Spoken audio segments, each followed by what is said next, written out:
유사종교 피해대책 범국민연대가 반사회적 사이비 종교 규제법 제정 포럼을 개최했습니다. 유대연은 이번 포럼에서 유사종교 피해를 입은 신도들의 현황, 일본의 통일교 구제법 소개와 함께 한국의 사이비 종교 규제법 제정의 필요성을 강조했습니다. 김효미 기자가 보도합니다. 유사종교 피해대책 범국민연대가 15일 반사회적 사이비 종교 규제법 제정 포럼을 개최했습니다. 이번 포럼은 전국 신천지 피해자연대, 하나님의 교회 피해대책 전국연합, 한국기독교 이단상담소 협회 등이 주최해 사이비 종교에 대한 피해 실태와 관련 법 제정에 대해 논의했습니다. 유대연 진용식 이사장은 사이비 종교가 종교라는 이름 안에 아무런 제재 없이 활동하고 있다는 점에 대해 우려를 표했습니다. 그러면서 대한민국의 미래를 위해 여러 단체와 연대하고 사이비로 인한 피해 대처에 전방위적으로 준비해 나갈 것을 다짐했습니다. 반사회적 사이비 종교의 피해를 예방하고 법적 규제를 할 수 있도록 하기 위해 사이비 종교 피해자 단체와 이에 함께하는 각계 전문가들이 모여 만든 단체입니다. 한국교회와 이 나라 국민 모두를 겨냥한 사이비 종교의 종교 사기를 규제할 수 있는 규제법에 대한 기초를 하나하나 만들어 가려고 합니다. 이날 포럼엔 일본 변호사가 화상회의로 참여하며 일본의 상황을 전했습니다. 일본의 통일교 피해자들을 구제하기 위해 300인의 변호사들로 구성된 전국 영감상법 대책 변호사 연락회의에서 활동 중인 와타나베 히로시 변호사는 일본 국회가 지난 10일 제정한 통일교 피해자를 위한 새 법안인 통일교 구제법과 개정 소비자 계약법을 소개했습니다.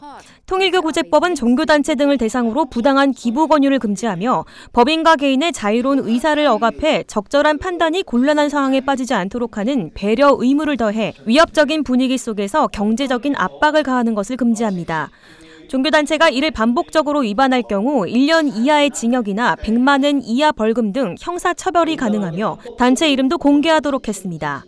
또 영감상법 등의 악질적인 계약을 취소할 수 있는 취소권 행사 기간을 10년으로 연장하는 것을 포함한 개정 소비자 계약법도 통과됐다고 와타나베 변호사는 덧붙였습니다. 과거 신천지 간부로 있다가 탈퇴한 신현욱 구리 이단 상담소장은 신천지의 불법적인 포교를 알리며 이단 피해 구제 활동에 대해 관심을 당부했습니다. 이런 사이비 종교로 인한 피해 정도는 매우 심각합니다. 최근에는 대한민국이 종교의 자유에 관한 하해 같은 자유를 보장하고 또 보호한다는 소문이 해외로까지 뻗어나가서 전능신교, 일명 동방번개라고 하는 중국산 사교까지 국내 수입이 된 상황입니다. 종교의 영역이라는 이유로 종교를 빙자한 범법 행위에 대해 언제까지 외면하고 방관할 것입니까? 홍종갑 변호사는 청춘반환 소송의 쟁점과 방향에 대해서 설명했습니다. 청춘반환 소송은 신천지와 같은 사이비 단체에 빠져 시간과 재산을 빼앗긴 사람들을 위한 피해 회복 소송입니다. 그는 일본에서 통일교 구제법이 제정된 것을 참고해 우리나라 또한 사이비 종교 피해에 대해 입법적인 해결이 가능하도록 해야 한다고 강조했습니다. 홍 변호사는 포교 활동 시 종교 실명제 도입을 주장하며 사이비 종교인들이 포교할 때 자신의 종교를 숨기지 못하고 공개해야 한다면 사이비 종교로 인해 피해를 입는 신도들은 크게 줄어들 것이라고 전했습니다. 한편 유대연은 사이비 종교 피해자들을 돕고 이 사회에서 유사 종교 피해를 예방하기 위해서는 교회의 관심과 적극적인 참여가 중요하다며 이를 위해 앞으로도 노력할 것이라고 전했습니다. 구티비 뉴스 김효미입니다.